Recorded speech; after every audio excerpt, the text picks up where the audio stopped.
Are you acquainted with the concept of lucid dreaming? It gets used from time to time in fiction as a narrative device, a la Dreamscape or Nightmare on Elm Street or Inception. But lucid dreaming actually has a basis in legitimate scientific research. The core concept of lucid dreaming is that the dreamer is aware of the fact that they are dreaming. Being alert, conscious, and in control of your faculties within the dream allows you to do literally anything without fear. The dreamer can fly into space, paint original works of art, have sex with anyone, play sports, build machines. As I said, literally anything. Therapists use lucid dreaming to help their patients face phobias and fears. Athletes can use lucid dreaming to practice and refine their form. Scientists have had breakthroughs while working on a project in a lucid dream, and all of these things can be carried into the waking world and reproduced. In the early 80s, there was a doctor at the Stanford Sleep Research Center named Stephen LaBerge. He started the first real deep dive exploration into this unique state of consciousness. His books, Lucid Dreaming and Exploring the World of Lucid Dreaming, detail his work. First of all, LaBerge proved, without a doubt, that this is an actual state of consciousness that anyone can achieve. It comes easier for some people, but anyone can do it with the right training. Second, LaBerge proved that actions done in the dreaming world use the same parts of the brain as when awake. Counting, creating, hearing music, exercising. All of these activities hit different areas of the brain. These same areas are activated when dreaming about doing the same things. Awake, asleep, one and the same. LaBerge spent years perfecting his method to train people to experience lucid dreams. Now, maybe you are one of these folks, one of the majority of people, in fact, who believe that dreams are merely a random assortment of images and sensations that flash through your mind's eye when your brain downloads the day's experiences as you sleep. At its core, this is true. It is also true that people can be taught to control their dreams and do specific pre-planned actions within the dream world. In the late 1990s, a renegade researcher named Andre Argento privately funded a lucid dream study. He called it the Desert Sessions, and he gathered together some of the most experienced lucid dreamers in the world for one very specific objective.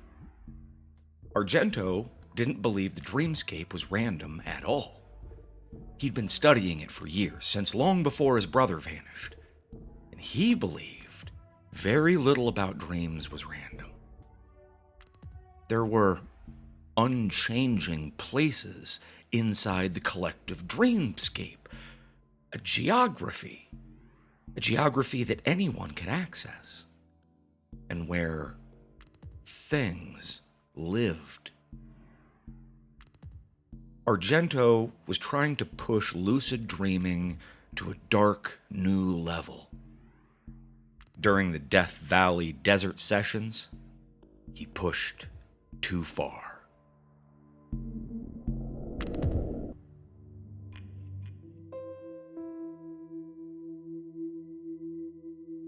Drinking whiskey in the kitchen and telling scary stories around the fire.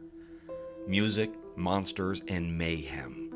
Killers, cannibals, and cults, fearful fiction and furious fact, tall tales, and terrifying truths. This is a scary home companion.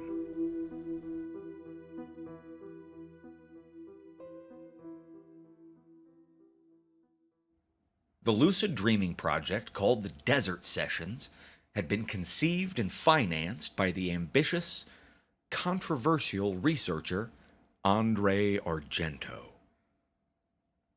He was an academic renegade, self-funded and well-established with a grassroots following, thanks in no small part to the groundwork that had been laid by his older brother Pasquale. Pasquale had been equally controversial, but far more ambitious. The only reason Andre was currently leading the Argento Foundation was because his brother had gone missing some years earlier. Since Pasquale had disappeared in the heart of the Devil's Triangle, Andre had picked up the reins of the work and driven it ever forward. These Desert Sessions would prove to be his most ambitious project to date, and by far his most controversial. 15 experienced lucid dreamers had been gathered, staying in a remote house on the edge of Death Valley with a very specific task: to find a legendary part of the dreamscape called the End of Days, and to map its geography. For as long as people had kept record of their dreams, there have been visions of a mysterious island on the edge of a vast, black ocean, a place where demons live and nightmares are born. Argento, both of them, had sought to prove that this wasn't just cultural iconography at play. They believed that this island was a real place, unchanging, that existed in the heart of dreams. It caught hold of sleeping souls, or wandering spirits, as the Native Americans called them, and used nightmares to spread madness and evil into our waking world. As I said, it was a controversial theory. Traditional doctors and scientists scoffed at the idea, and why wouldn't they? There was no supernatural influence. This was simply not possible and could never be proven scientifically, no matter how overwhelming the anecdotal evidence may be. Argento had long ago stopped trying to win over his critics. He was searching for the truth, for his adherents, for the memory of Pasquale, and for himself. The Desert Sessions would give him something concrete to work from going forward. These weren't just any lucid dreamers. They were all skilled, they were all experienced, having worked many different projects, and in a few cases, having studied under Dr. Stephen LaBerge himself. These people knew what they were doing, and Argento needed people who knew what they were doing, because he needed them to search and find this specific place, this island, and then write down and draw what they had seen. His goal was to compile a series of personal accounts so similar in detail that it would be impossible to deny their validity. As for the scientific community, he knew that they would never believe. But there were people out there who did. People who knew he was on to something. People like Lila Ambrose. The idea for the Desert Sessions had actually started from a brief conversation he had with Lila Ambrose. She had told him of her research vessel, the Flayed Lady, and how she was sending experienced scientists out to chart the Devil's Triangle. She was looking for a way to find the island. And so was he, but in his own way. Argento took her idea and he tweaked it. If Lila was mapping this side of the breach, maybe he should try to map the other side. Besides, being this spooky, lost, mysterious island gave the End of Days so much more power than it needed to have, and he could take away some of that power by shining a brighter light on it. To wit, he gathered these skilled lucid dreamers for 6 weeks. Long, intensive dream sessions, including therapy, hypnosis, and guided dreaming. But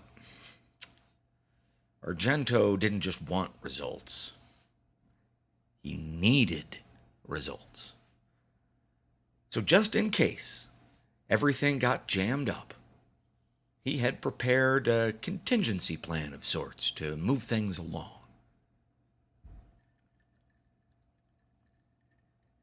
One of the keys of lucid dreaming, and this should come as no surprise, is lucidity, the clarity of thought and mind. For this reason, and several other ethical ones, Professor Argento should never have drugged his subjects without their knowledge. But when it seemed that the project was growing stagnant, he felt compelled to do just that. It was a custom drug cocktail that he had used before, a combination of neostigmatine, clonidine, and high-octane LSD. It would ensure deep, prolonged REM sleep with no chance of coming out of it. The concentrated doses would knock out the subject, even while it opened up their mind's eye with the LSD. The previous times Argento had used it, there hadn't been any ill incidents. In fact, it had proven to be an effective tool for keeping the subject in deep, active REM sleep for a very long period of time. In those cases, of course, the subjects had agreed to take this drug cocktail. They'd gone in with their eyes open, for lack of a better term. In the desert sessions, the subjects were not consulted. After 4 weeks of middling results, Argento started to dose certain subjects with small but increasing amounts of his cocktail. He did it gradually at first because, above all, he needed his subjects to remain safe and sane. He needed results from this project, but he couldn't afford to lose anyone, so he had to be careful and take it slowly. With that in mind, he didn't want them to be just test subjects any longer. He needed them to be psychonauts, explorers of the dreamscape. After a few more days, he lost his patience. He did something he shouldn't have done. He went ahead and dosed the fuck out of everyone, just to try and shake something loose.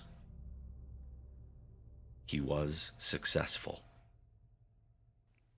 Did something happen last night? What do you mean? It felt like there was a lot of activity.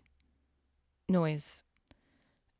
I was in so deep, it's hard to say. There was a scream, but I don't know if it was here or over there. Over there? Brooke, are you saying you had a breakthrough? Yeah, I did. Here, I wrote it all down while it was fresh. Thank you. But please, tell me, I wish to hear it from you. Are we recording? My dear, we are always recording. Okay, I was able to pick up where I left off, more or less. It had the same feel, even if it looked different. A long hallway, but there was only one wall. The other one was just shadows, wet, oozing, dark. This wall was filled with windows, all shapes and sizes. I'm walking and looking through each of them, and I see houses, mostly bedrooms, bathrooms, and then it hits me. These are mirrors. I'm seeing from the other side of a mirror. What's in the mirrors, Brooke? Did you see people in there? No, everything was empty. But then I went backward to where I started and looked through the first mirror, and it was my room here. I climbed through, but it wasn't a mirror anymore. It was open. And when I looked through it, I saw the island. What do you mean you saw the eye? Can you please clarify that, Brooke? The end of days. It was so close, like my room was on the beach. Did you explore it? No, I was terrified, if I'm being honest. I've never felt anything like this before, Professor. It felt like I was in someone else's dream. What did you see?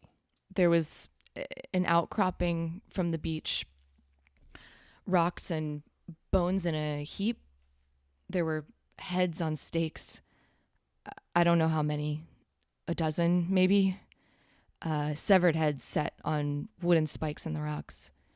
And all the heads were still alive. They looked fresh, still bloody. Their eyes blinked. Their mouths moved. They couldn't speak, but they were making these awful wheezing noises. They were looking at the island. And I can't say why I feel this way, but I just know. I just had this feeling that this was their punishment. These people were being forced to bear witness to this place. Did you recognize any of these heads? No, but there was one of them that stared at me. And I could tell that it saw me, like it saw me. It was mouthing some words over and over, but I couldn't make them out. I'm working on drawing his face. It's still so clear in my head. Yes, please do. I absolutely love your drawings. They are incredibly helpful to the research. In fact, wait, what is this here? Oh, I know, right? It makes no sense. The dream got crashed by Denzo. I must have heard him talking in the hallway, and I just incorporated it into the dream. It pulled me right out of it. Denzo appeared in the dream on the beach, upset. What did he say? I mean, I'm paraphrasing here because honestly, it sounded like gibberish, but he said something that sounded like omnes urgent somnia swa. Does this mean anything to you? No. Does it mean something to you? The entire house was asleep, save for Argento. He sat up in his office, flipping through the closed-circuit channels, counting the dreamers as they slept in their beds. He was worried the dosage might be too much. He was even more worried it might not be enough. Just before midnight, he started seeing some feedback. Things were happening to his subjects. He made sure the door to his office was locked. Juanita's room was on the 3rd floor, with a panoramic view of the blue-black desert night. She was one of the few who didn't sleep with the LED goggles on to keep her grounded in reality. Argento saw that her eyes were still open, and he wondered if she was asleep. This was something Juanita wasn't quite sure of herself.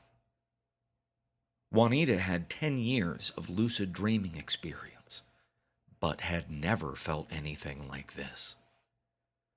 She tried to move and found herself paralyzed.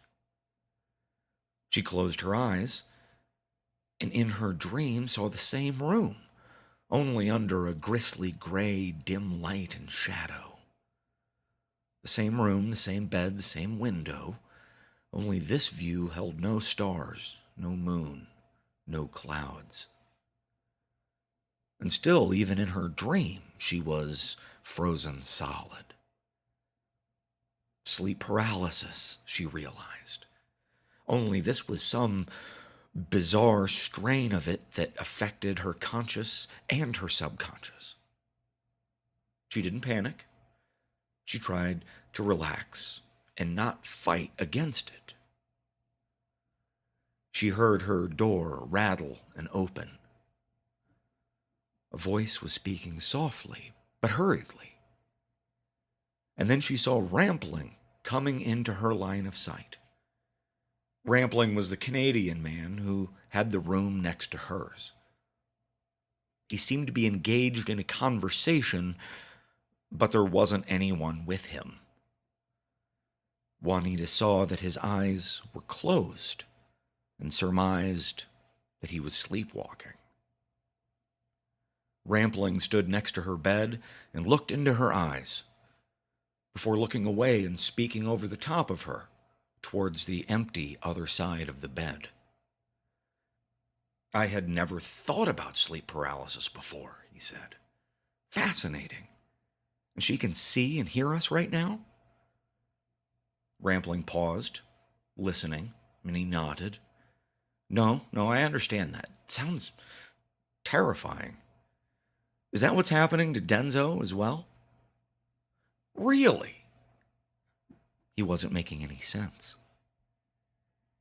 Juanita closed her eyes. In the dream room, there was no Rampling. But on the other side of the bed stood a long, lean man in blood-spattered surgical scrubs. He wore a ripped mask, showing flashes of broken yellow teeth when he spoke. She is here and there at once, the surgeon explained to the empty side of the bed across from him. Juanita opened her eyes. On the island? Right now? Rampling said. She closed her eyes. Yes, in one of the theaters. You'll understand one day. She opened her eyes. Rampling said, Please, show me. She closed her eyes. So the surgeon was walking away from the bed. No, he said. We must go. The skin weaver is coming. This one belongs to her. Juanita opened her eyes. She looked and saw Rampling leaving the room and gently closing the door behind him, leaving her alone. The room was empty. She held out for as long as she could before closing her eyes again. Some part of her sensed the dark, twisted shape that was waiting for her, standing in the corner of the room in a frock made of human leather, holding razor-sharp blades of bone in her withered gray hands. Juanita tried to open her eyes as this crone approached her bedside, but they were locked shut. She was trapped in her dream, in this room. And when that ghastly woman began to cut her, she felt every last slice. As the skin weaver carefully flayed Juanita, it felt just as real, just as vivid, just as painful as if it were happening to her body. Except that she couldn't pass out. She couldn't escape, nor call for help. She was forced to lay there as every inch of flesh was peeled away from her bones, bit by bit.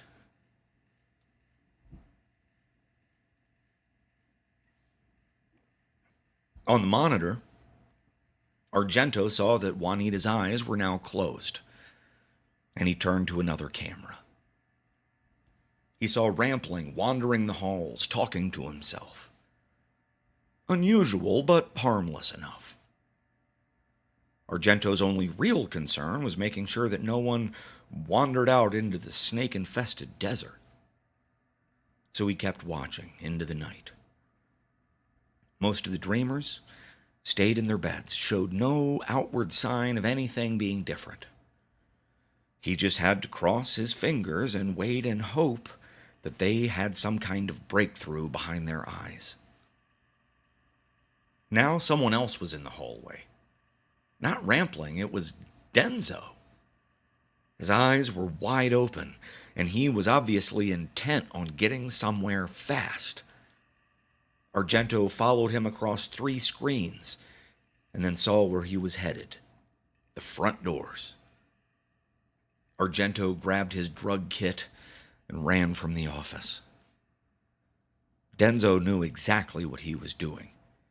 Argento's car was the only one there, so he picked up a rock, smashed open the driver's window, and popped the trunk. And then he took out the gas can. When Argento emerged from the building, he found Denzo dousing himself in gasoline. "They call him the effigy," Denzo explained through heaves and gasps of toxic fumes. "He burns, but he does not die. This place needs to burn, all of it. But we will not die." Denzo tossed the can away and took out a lighter. "I will run the hallways of this place and burn it to the ground. I will destroy all of your work. Omnis urgit somnia sua." And with that, Denzo caught fire. A flaming man screaming in the blackest desert night.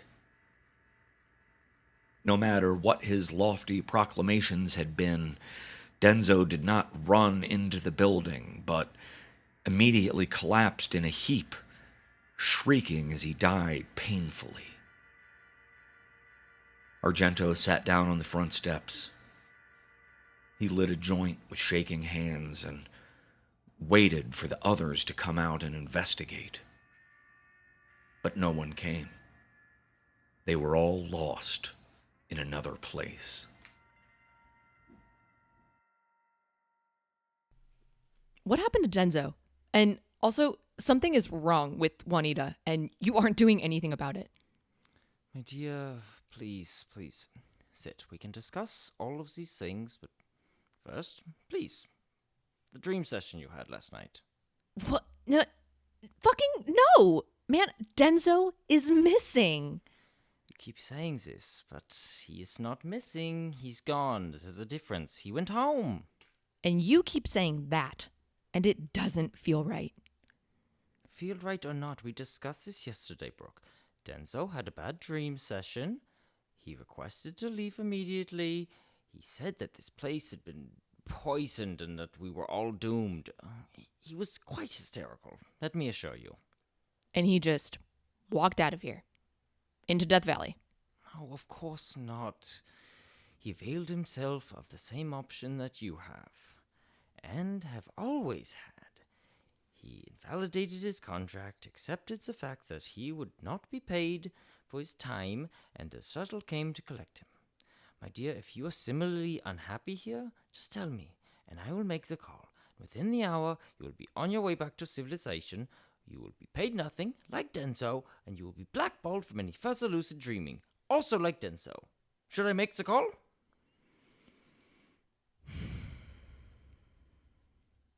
What about Juanita?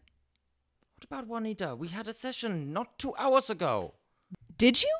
Because I saw her last night, and her eyes weren't open. We spoke. We actually conversed back and forth in real time, and her eyes never opened. She was sleepwalking, but not like I've seen before.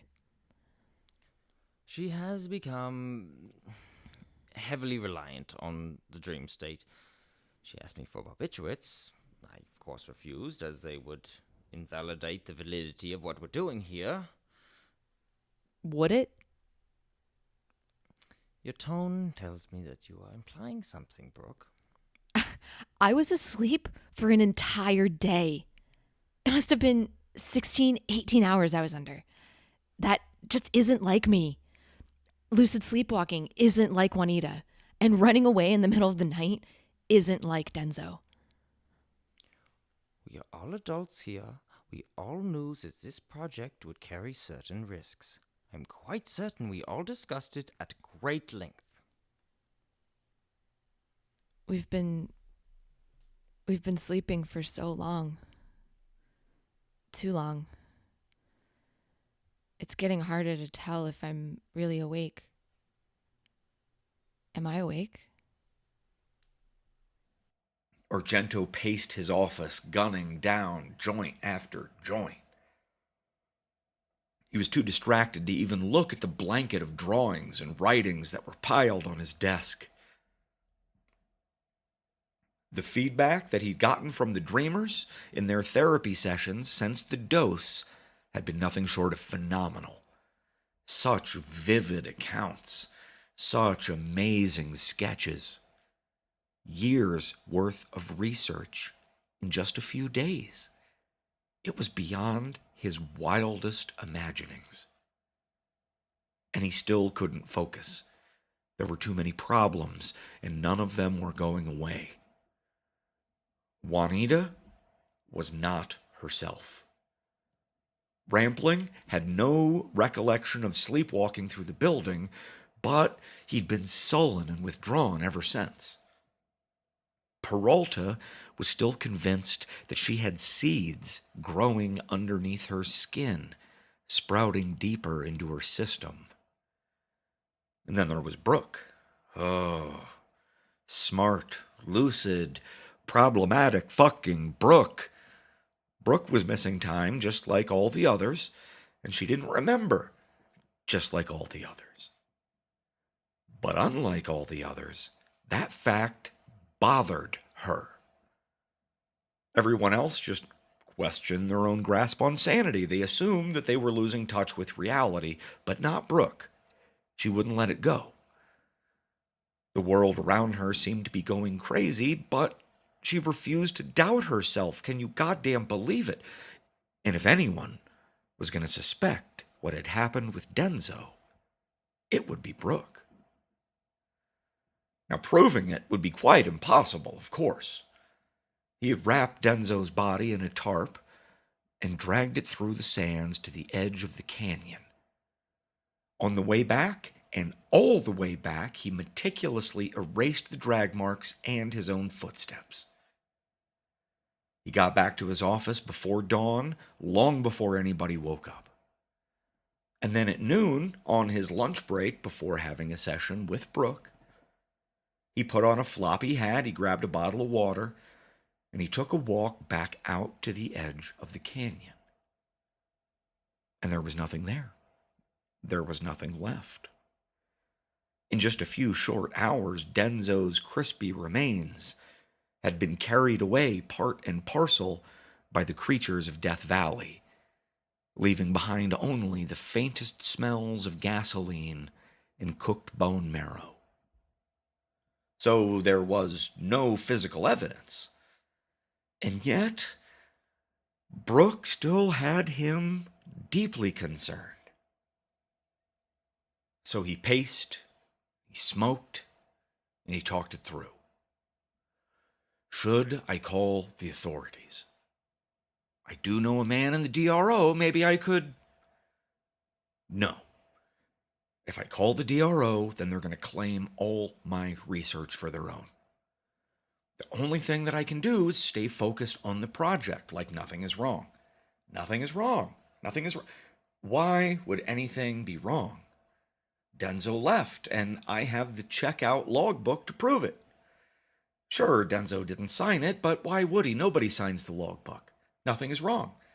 Nothing is wrong. Nothing's wrong. And so Argento went about the remainder of his day, with nothing being wrong. 6 more sessions, 6 more dreamers. 2 of them had felt the beaches of the end of days under their feet. One of them had been jarred awake after being set upon by a pack of feral, cannibalistic children. Another dreamer had walked the broken reef of Flotsam and Jetsam, wrecked boats and crashed planes that ringed the end of days.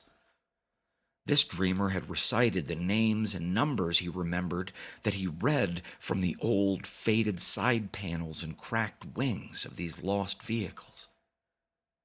He spoke of the dark things that crawled through the shallows. Finally, Argento was getting what he had been after for so long. He was close to it. He was close to them. At the end of the day, he poured a stiff belt of scotch and began to stack and organize. There was such an overwhelming amount of material that he didn't know where to start. Brooke had left her entire dream journal for him to peruse, and there were 200 other documents and drawings for him to analyze. It was going to be a long night. He debated, not for the first time, getting himself a full-time assistant, if only to roll joints for him. There was a soft knock at the door. He turned to his monitors, flipped around until he got to the camera outside his office, and saw that it was Juanita. It was close to midnight. This was most certainly an unscheduled visit. He unlocked the door. Juanita's eyes were closed. She shuffled past him and sat down in her normal seat. She was rubbing her legs through her nightgown, sighing softly, as if enjoying the feel of her own skin. "It's not time for your session, Juanita," he said very kindly. "I think that you should return to your room."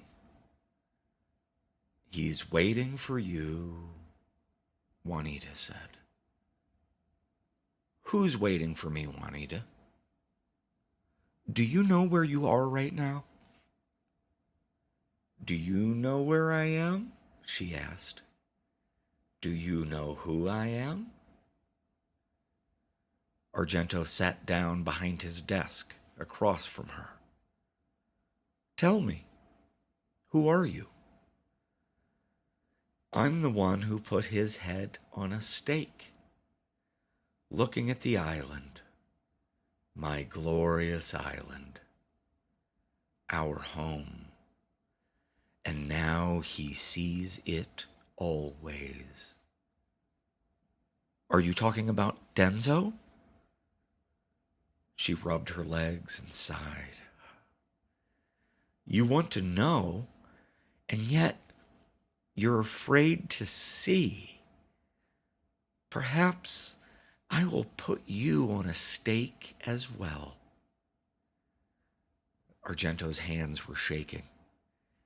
He tried to light a joint but couldn't make the lighter work. "Who are you?" he asked again. "I'm not Juanita," she said, and she laughed. "It always feels so strange speaking through a mouth again. Ah." She felt it all, you know. "I thought it was important for you to know that. I laid Juanita out on the beach, and I cut all of her skin away. There's no one better at making a human suit." Argento got up, knocking over his chair. The monitor flashed static and darkness and a pulse behind him. "And when she was laid bare, I put it on. I put her on, and I wore her back over here. I'm still wearing her. She feels amazing. Argento grabbed her by the shoulders. He shook her and he shouted in her face, "Juanita, come back. Take it back from her." She laughed in his face. Oh, the poor thing. She's been skinless on the island for days. And it's all because of you. Come to us. Stop hiding. Juanita slumped forward in her chair. And then she gasped, eyes fluttering open, and looked wildly around the room. And she screamed.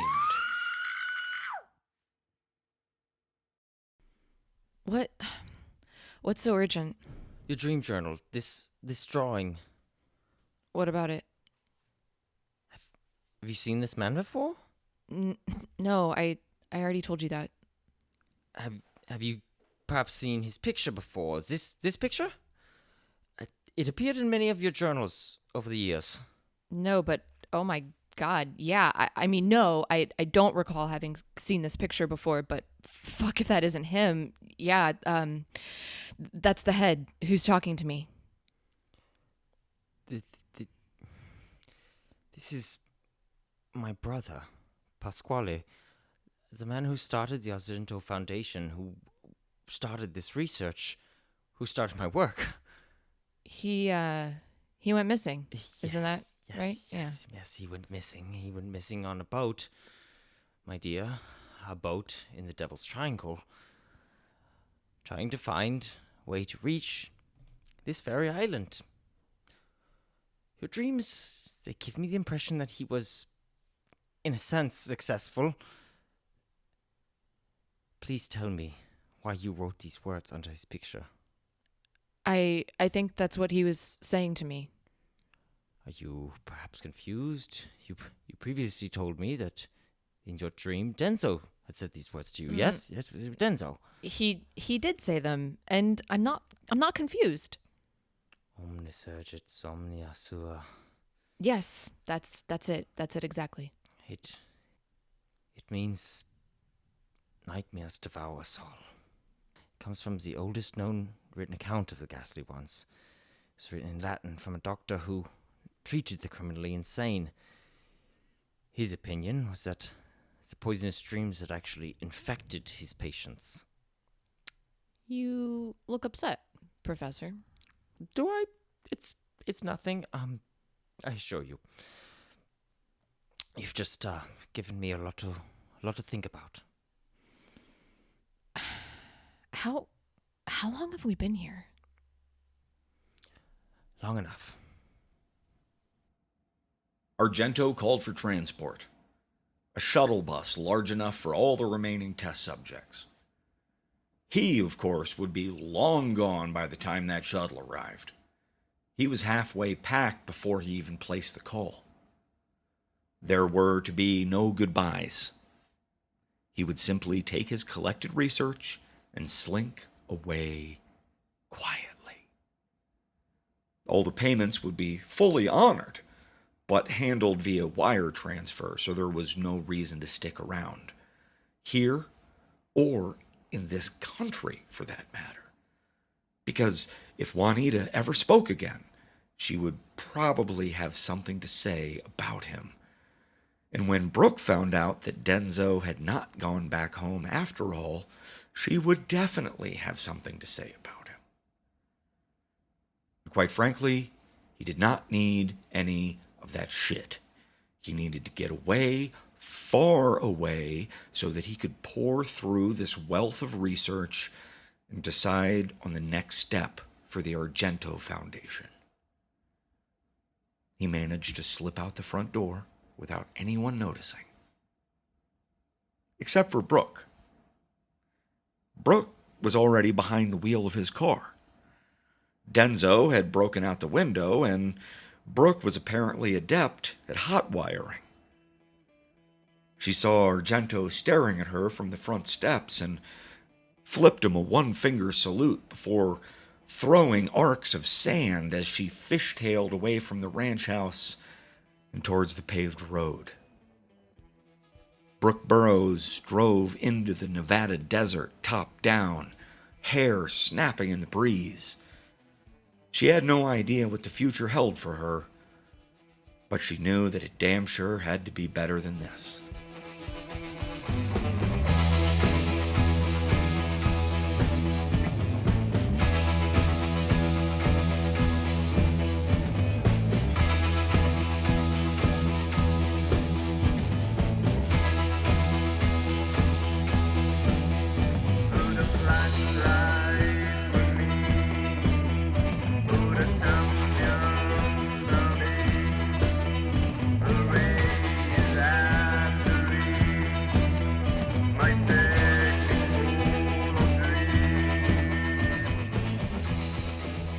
Thank you for listening to another episode of A Scary Home Companion.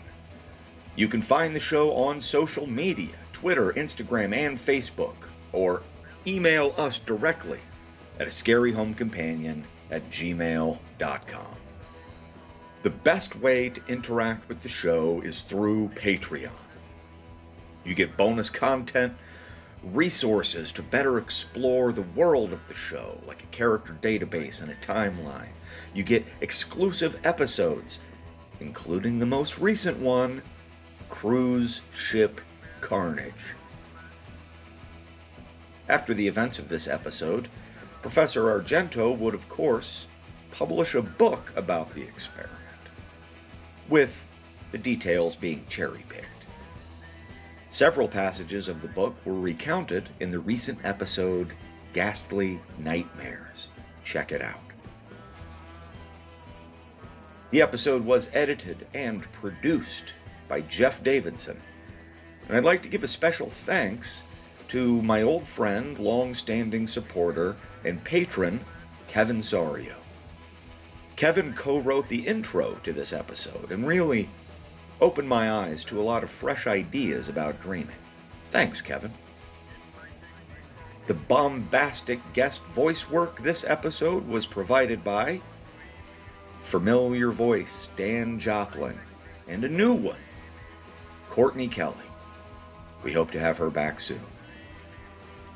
Music this episode provided by Ostin with Dream, Muhmood also with Dream, Master Toad with Garden of Nightmares, Cotton Club with Technicolor Dream, and as always, Chelsea Oxdendine with the theme music.